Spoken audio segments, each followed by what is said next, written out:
Hello, അസ്സാം വലൈക്കും. Welcome back to my channel. എന്താണ് എല്ലാവരുടെയും വിശേഷങ്ങൾ? എല്ലാവർക്കും സുഖമല്ലേ? ഇന്നൊരു അടിപൊളി അച്ചാറായിട്ടാണ് വന്നിട്ടുള്ളത്.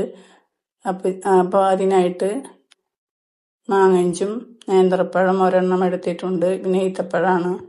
അപ്പോൾ അതൊക്കെ ഒന്ന് ഒരു കളഞ്ഞിട്ട് എടുക്കാം. അതുപോലെ ഈത്തപ്പഴം കഷ്ണങ്ങളാക്കിയിട്ട് അതും എടുക്കുന്നുണ്ട്.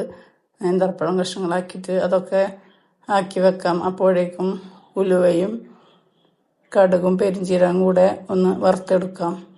അപ്പോൾ കടുകൊക്കെ നന്നായി പൊട്ടിയ ശേഷം ഒന്ന് മാറ്റി വെക്കുന്നുണ്ട്. അത് പൊടിക്കാനായിട്ട് മിക്സർ ജാറിലിട്ട് കൊടുക്കുന്നുണ്ട്. പിന്നെ ഇഞ്ചി, വെളുത്തുള്ളി, പച്ചമുളക് ഒന്ന് ചതച്ചെടുത്തിട്ടുണ്ട്. അപ്പോൾ അത് രണ്ടും മാറ്റി വെക്കുന്നുണ്ട്. ഇനിയൊരു പാത്രം സ്റ്റവിൽ വെച്ച് അതിലേക്ക് എണ്ണയാണ് ഒഴിച്ചു കൊടുക്കുന്നത്.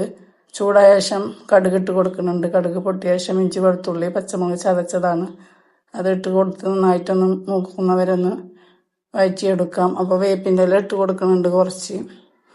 അതും ഇട്ട് നന്നായി മൂത്ത ശേഷം ആ വറുത്ത് വെച്ച പൊടിച്ചതാണ് പെരിഞ്ജീരകം, കടുക്, ഉലുവയും അതും ഇട്ട് കൊടുത്ത് അച്ചാർ പൊടി ഇട്ട് കൊടുത്തിട്ടുണ്ട്. കാശ്മീരി മുളകും പൊടി, കായത്തിൻ്റെ പൊടി, പാകത്തിന് ഉപ്പിട്ട് കൊടുത്തിട്ട് നന്നായിട്ടൊന്ന് ഇളക്കി കൊടുത്ത് മൂത്ത ശേഷം അതിലേക്ക് സ്വർക്കയാണ് ഒഴിച്ചു കൊടുക്കുന്നത്. സ്വർക്ക ഒരു അരക്കുപ്പി സ്വർക്ക ഒഴിച്ച് കൊടുത്തിട്ടുണ്ട്. എന്നിട്ട് നന്നായി മിക്സ് ചെയ്ത ശേഷം എരിവുള്ള ഒരു 1/2 ടീസ്പൂണ് മുളകും പൊടിയാണ് ഇട്ട് കൊടുക്കുന്നുണ്ട്. എരിവിൻ്റെ കുറവുണ്ട്. കാശ്മീരിയിൽ അധികം എരിവ് ഇല്ലാത്ത മുളകാണ്. അപ്പോൾ നന്നായിട്ട് തിളച്ച ശേഷം അതിലേക്ക് ഈത്തപ്പഴം കഷ്ണങ്ങളാക്കിയിട്ട് ആദ്യം ഇട്ട് കൊടുക്കുന്നുണ്ട്.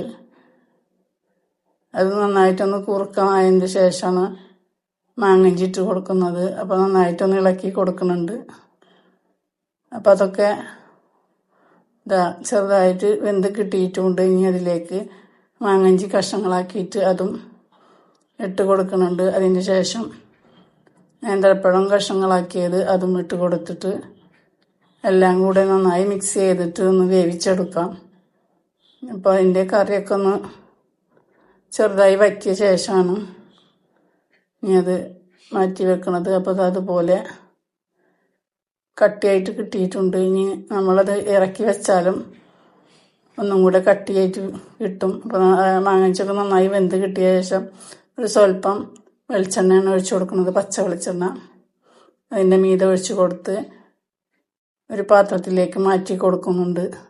അപ്പോൾ നല്ല രുചിയാണ് ഇതുപോലെ. അപ്പോൾ ഒന്ന് ഉണ്ടാക്കി നോക്കിയിട്ട് എല്ലാവരും ഇത് പാത്രത്തിലേക്ക് മാറ്റി കൊടുക്കുന്നുണ്ട്. അപ്പോൾ വീഡിയോ എല്ലാവർക്കും ഇഷ്ടപ്പെട്ടെന്ന് കരുതുന്നു. വീഡിയോ ഇഷ്ടപ്പെട്ടാൽ ലൈക്ക് ചെയ്യാനും ഷെയർ ചെയ്യാനും സബ്സ്ക്രൈബ് ചെയ്യാനും കമൻറ്റ് ചെയ്യാനും മറക്കരുത്. മറ്റൊരു വീഡിയോയുമായിട്ട് വരാം.